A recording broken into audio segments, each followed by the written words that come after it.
भाई से मेरे जो रिश्ते हैं वो सियासी नहीं। जब भी मैं किसी तकलीफ में रहा, आजम भाई का और इस पूरे परिवार का सहयोग मुझे हमेशा मिला है।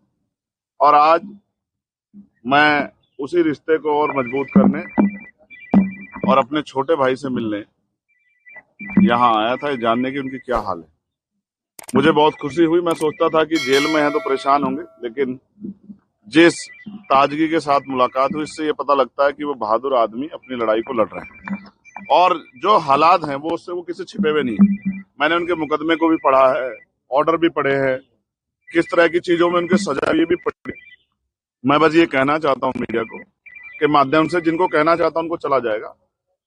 सड़क से लेके और संसद तक हम इस लड़ाई को लड़ेंगे। हम इस लड़ाई को अकेले नहीं छोड़ेंगे, उनको, उस पूरे परिवार को, हमारा परिवार आज जिस तकलीफ में है, हमें इस बात का दुख है कि सत्ता में बैठे लोग सत्ता के अहंकार में उनका दमन कर रहे हैं और तमाम लोग इसका तमाशा देख रहे हैं। ये भी इतिहास में लिखा जाएगा कि जब एक परिवार को, जिसने लंबे समय सेवा की उत्तर प्रदेश की, कमजोरों की, मजलूमों की, आज अगर उसको जरूरत है तो सब लोग उनके इस दर्द में शामिल नहीं हो रहे। मुझे इस बात की तकलीफ है।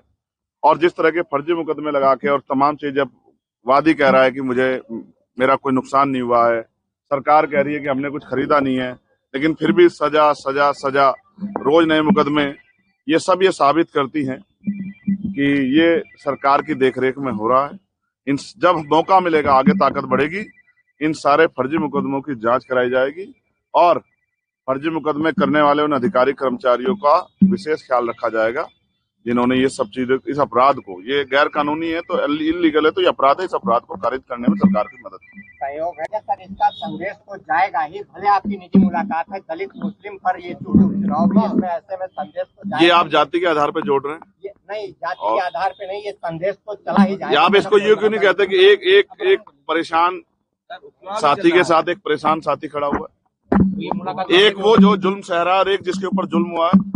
गोली उत्तर प्रदेश में किसी और पे चली है क्या? पिछले साल से सर बंद है, 1 साल हो गया। इससे पहले आपको शायद नहीं पता है, लगातार परिवार के जरिए मेरी बातचीत होती है। उनके साथी जो यहाँ थे उनके जरिए मैं जानकारी लेता हूँ। मैं इसको पॉलिटिकल नहीं बनाना चाहता था इसीलिए, लेकिन अब मेरे पास ऐसे इनपुट थे कि अब ज्यादा मेरे भाई को मेरी जरूरत है। तो ऐसे समय पे मेरा चुनाव में घूमना या वो सब चीजें बाद में मैंने उनको लिया और मेरा मन था कि पहले मैं जाके मिलकर उनके हालात को जानूं। मुझे एक खतरा और है, ये मेरा पर्सनल है, मेरे बहादुर छोटे भाई ने मुझसे नहीं कहा।